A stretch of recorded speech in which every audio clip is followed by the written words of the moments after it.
Hi guys, it's Elizabeth again from Heartluck Studio. Today we're going to be drawing a dragon flying in the sky, and we're going to be painting it with watercolors. If you have a watercolor set lying around at home, then you can paint along with me. We have to draw our picture first though. So with your dragon, you can choose to change some things. I'm just giving you kind of some suggestions on what you could draw to get you started. So if you want to make your dragon skinnier than mine, you can. If you want to have the wings larger, make him scarier. Mine's kind of a cute, adorable dragon with a big head, medium-sized eyes, but you can add whatever features you want. You will need a pencil, some paint brushes. I just have a larger, a medium, and a small. If you have one paintbrush, it's fine. And then a watercolor set. And don't forget your water. I do have paper towels in case it gets a little messy. I don't typically use watercolor standing vertically like this. I usually lay it flat and tape down my edges. So you would typically put tape around your edges, the blue masking tape, and then you can pull it up later afterwards. If you don't have that, you're fine. Your paper will wrinkle a little.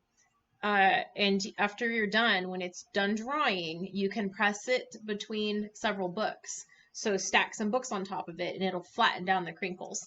Also, a good idea is to use a thicker paper. So maybe like a cardstock, something a little thicker than regular printer paper. But if you don't have that, go ahead and use printer paper.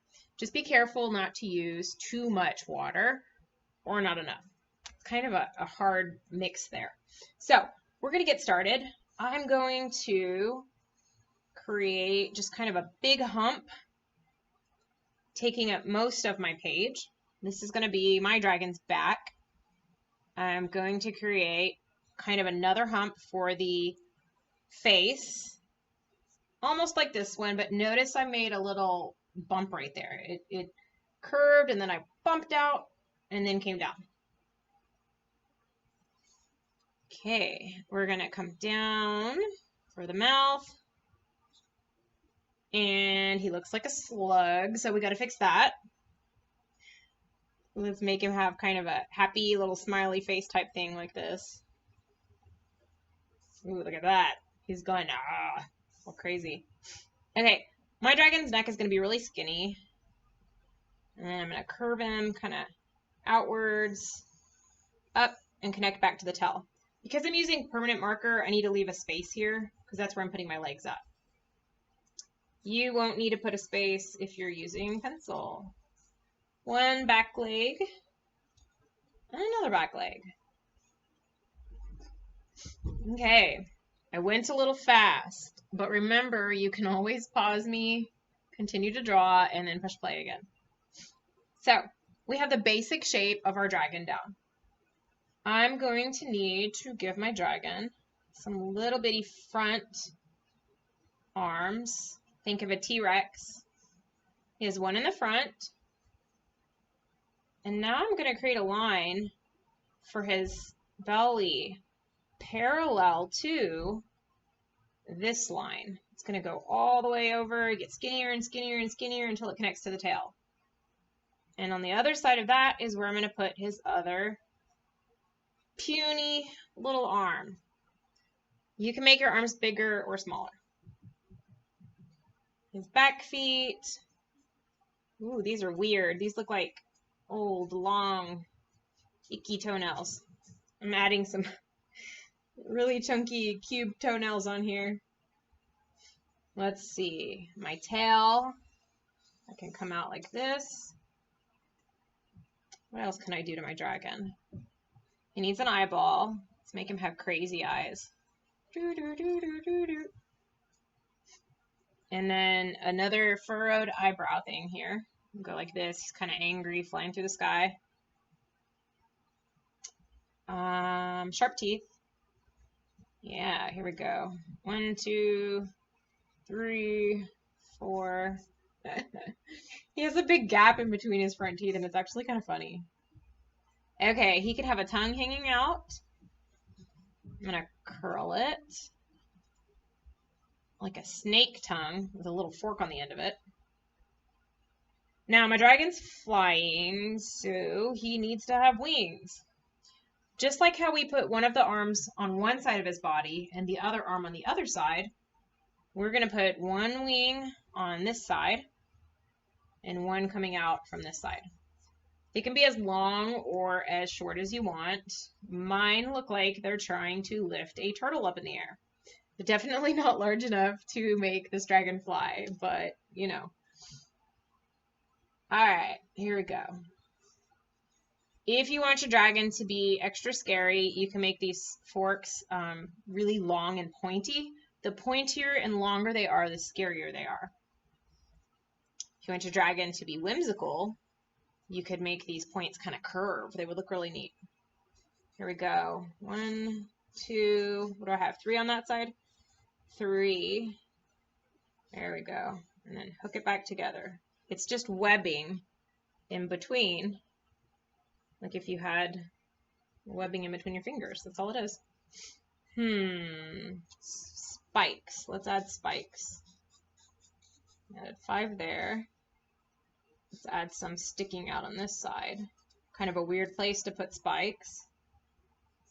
Let's add some on his face. I'm gonna close up the bottom of these ones. And he needs to breathe in order to get some smoke out. I created a little swirl for his nose and another little furrowed type loop above his nostril, similar to the eye, just smaller. His belly. Let's draw some of these lines that we typically see on dragons going across their stomach. There we go. And his head is a little bald, so let's make him look cool on his head. Well, I made that one a little skinny. These are kind of like wings. I don't really know what to call them. Webbed ears. Little webbed ears. They're really cute. Okay. I can then go around and add some circles. If I don't want to draw a lot of scales, I can just add some circles everywhere. They don't have to be over the whole entire picture. They can just be in a few spots to kind of suggest that my art has scales. I could actually see a few kind of lumped up on the top of his head. I think that looks pretty good. What dragon is the dragon without fire? So he's in the middle of flying, he's shut his fire out, and maybe he's flying really fast or it's windy out like today, and his fire just kind of blows underneath him. So let's get this fire. All you have to do is kind of just make some little swirls and kind of swirling back and forth like this. Let's make some go this direction. There, fire. Ta-da! Okay, I don't think he really needs anything else. I could put like a top lip on him, but I think I'm gonna leave him alone at this point. All right, let's get to painting. Okay, the art of watercolor. I'm using my large brush if you have different sizes at home.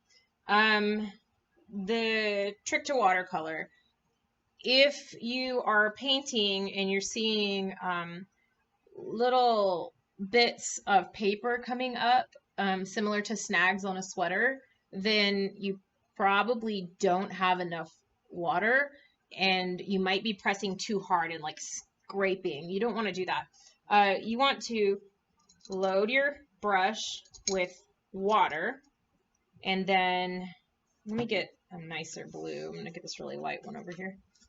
Load your brush with water, and then you're just going to kind of tap onto your watercolor. Yes, you can swoosh it around, but if you're like digging out the watercolor and you're chunking it out, then you're doing something a little bit too much. I'm going to wipe off a little bit of the extra, then I'll start to paint. Okay, if you see, my watercolor is really see-through. I've moved very quickly across my sky. Grab a little bit more. Didn't get enough.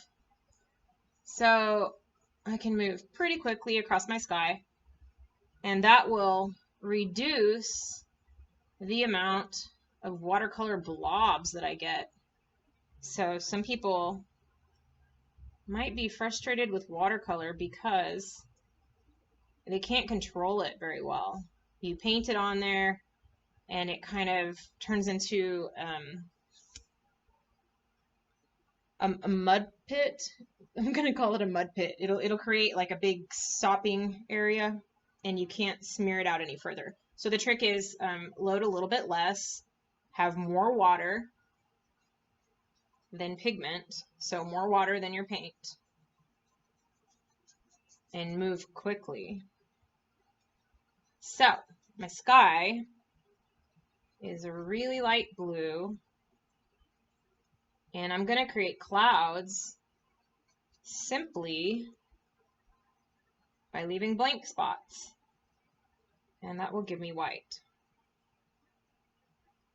Some kits do come with watercolor white in a tube, and you just add water to it and use it like normal. Again, if your paint is coming onto your paper too chalky, then you don't have enough water. In fact, right here, this looks darker than what I had before, and it looks a little grainy. There's little tiny dots on the paper. So I'm going to get more water because I'm starting to run out. Put it back into my little pod here and continue on. There we go. And if you use way too much water, your paper is going to curl a lot. You can rip a giant hole in your paper. You don't want any of that. You don't want any frustration with your art. You want it to look really neat. There we go. I'm painting around my fire, blending my colors. I might show you guys double watercolor dipping on the fire and maybe some on his body, like on his back. We'll see what happens. Just winging it. Ha ha ha. Get it? He has wings. Alright, I added some water again. Gonna dip. Come over here. There we go. And I want another cloud. So I'm gonna create a blank spot over in here and kind of shape it like a cloud. There we go. Down next to my fire. Okay, that's awesome. Rinse my brush. I could add some pink or purple. I'm going to pull a little touch of purple here, but I'm not going to add pink. Okay, let's see, maybe towards the upper portion of my sky, very lightly, I'm going to streak in a little bit of this purple. You guys saw that that purple was really dark just now. I saved it, I rescued it by immediately dipping into my water. By immediately dipping into my water and brushing it on there, I was able to prevent that area from just being way too harsh, way too dark. Because I wanted my colors to be very soft on this particular picture.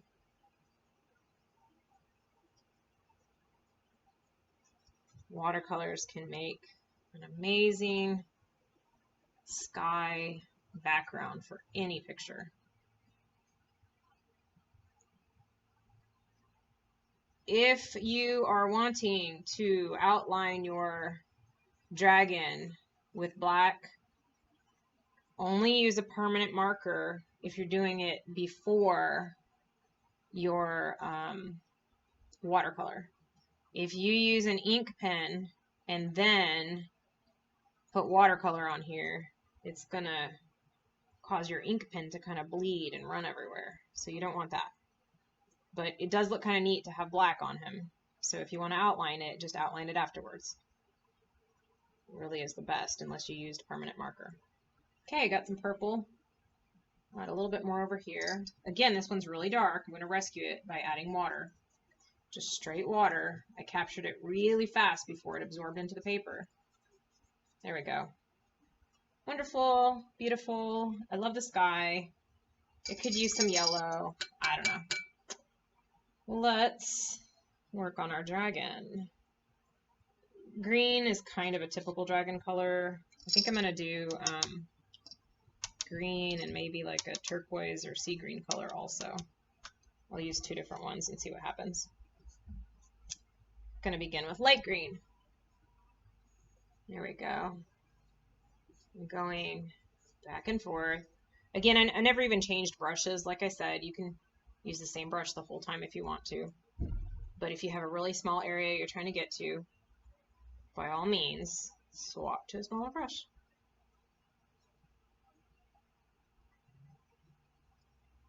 If you're putting your watercolor on your picture and your colors are really harsh, you got too much paint and not enough water. So be real careful with that. It's getting really cute, adorable. I'm going to load my water back again. Get his tiny little legs. I could name him Bob like all the other ones, but maybe I could give you guys a chance to name him because we name everything Bob. I don't know why. It's just kind of a running joke up at the studio.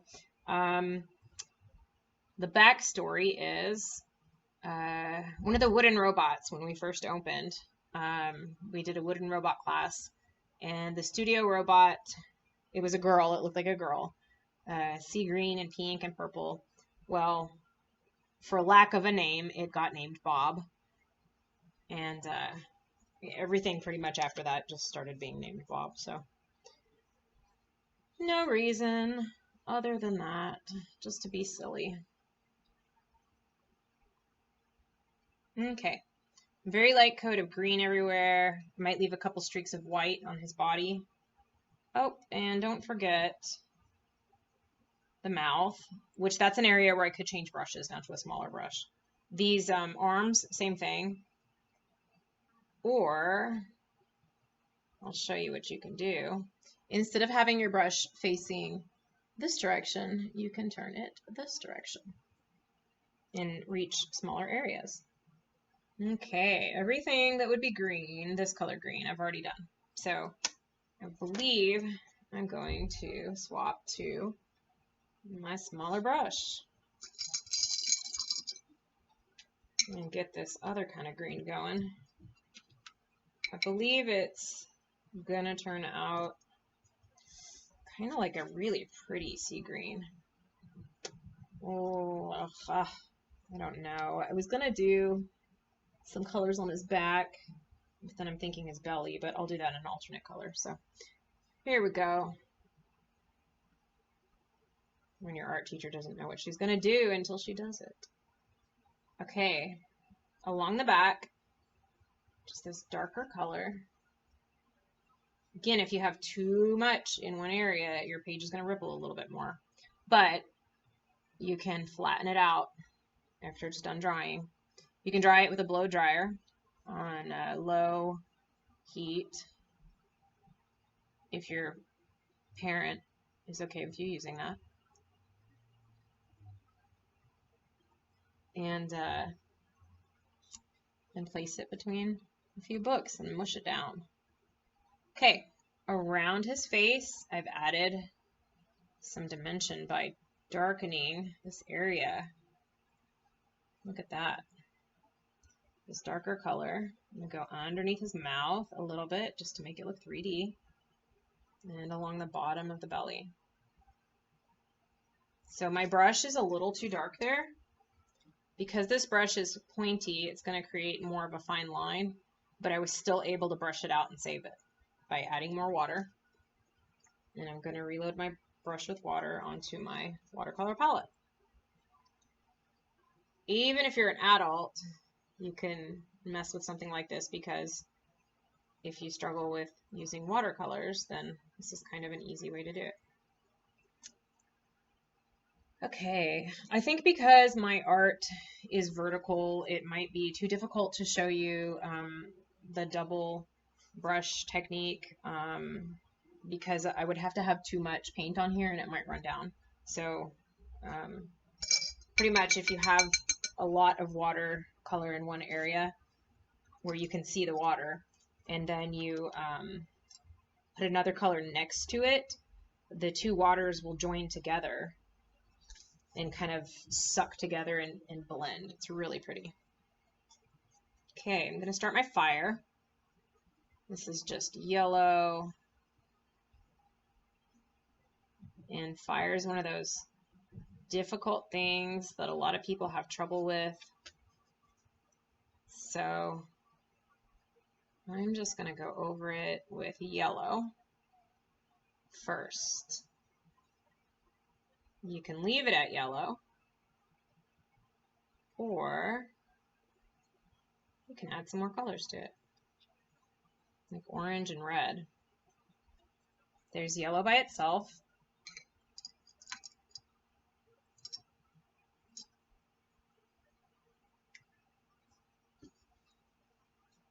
And let's add a little bit of orange. You're going to stay towards the center. Stay towards the center. There we go. You're not covering up all of the yellow. You're just kind of remaining in the center. Sometimes you can go out where the color, the flame just kind of flicks outward. So you can go out with your colors there. And then I'm going to add some red. Not too much. You want your color to be a gradient. Light yellow to orange to red. So light to dark. And the darker you get, the smaller your color is. So watch this. Here's my red. Don't want to use too much. I'm going to start kind of at the mouth. I feel like it's a little too light, so I'm going to press harder on my watercolor. There we go. Got some red now. Flames. Flames are shooting out. Now I'm going to go with even darker red. The way I did that is the thing I told you guys not to do. I pressed down on the palette a little bit more on my little cake, watercolor cake. And I got more pigment, more color out of here. So I had less water and more paint. So you see how dark this color can get. I'm doing it intentionally. If you're doing it during your art, you know, it's not something you want to have on there all the time. So I'm going to lighten it a little on the edges, fade it out a little bit. There we go. All right. You know, I think his eyes would look kind of cool if they were red too. Yeah, let's do that. Ooh, scary.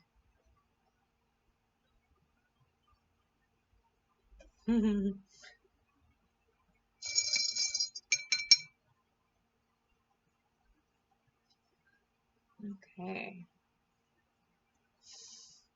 Let's see, what color have I not used here? Got my green. Purple would look really nice with it. We already have orange. Let's do blue, but let's use a darker blue than we used before. This is a nice calm color for my angry little dragon. Here we go. This is the color I'm going to use for my wings, my tail, my belly, and my small wings on my head, whatever they're called.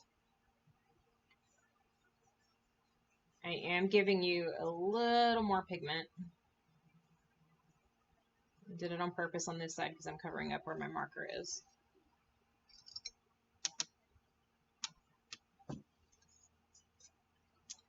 the tail blue.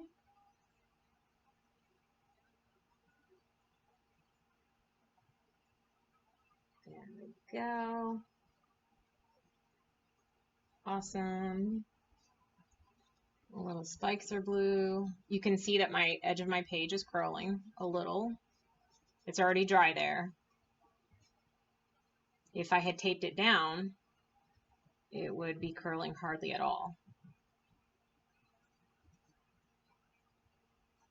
Oh yeah, he's got these little spikes on his face. I'm making these colors darker.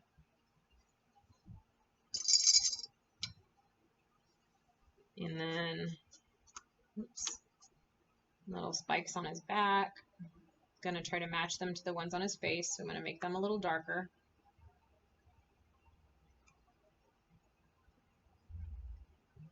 And again, I just used a little less water and kind of pressed down on my palette just a teensy bit more.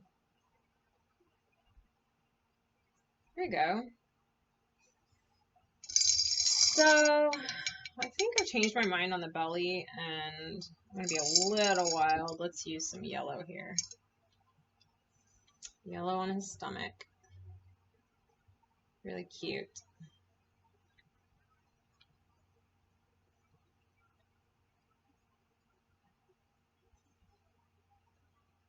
If you have any watercolor that is running or there's too much of it, if you dry your brush real fast, you can touch your brush to that spot and it will suck up the watercolor.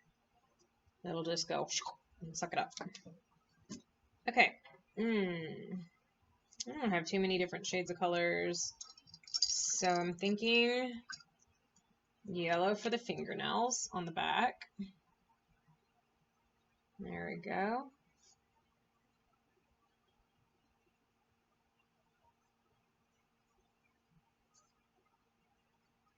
And then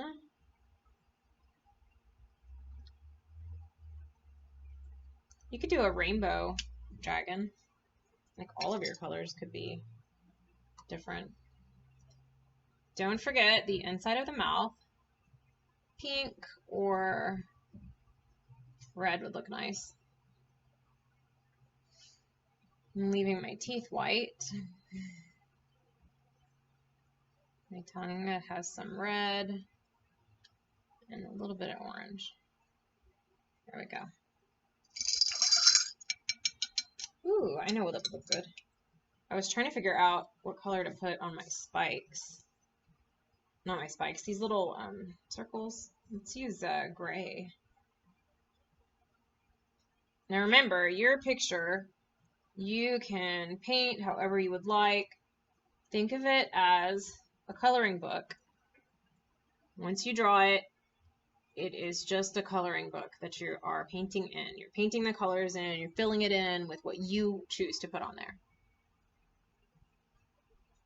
Does not have to be the same as mine.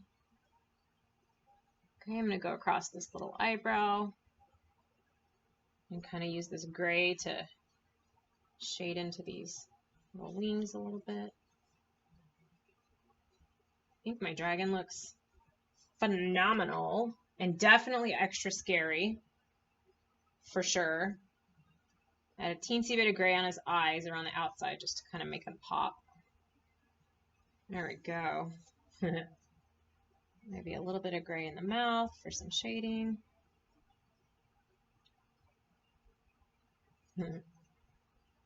What do you think? I think it looks pretty cool. He's kind of scary, but he's also adorable. I'd like to see what your guys' pictures look like at home. And let's do a name my dragon art contest or whatever. The best, most creative name for my little dragon. You will get a free 8x10 art canvas with a couple of paintbrushes and the paint inside of it in order to paint your own. And I will mail it to you for free. Thank you for watching.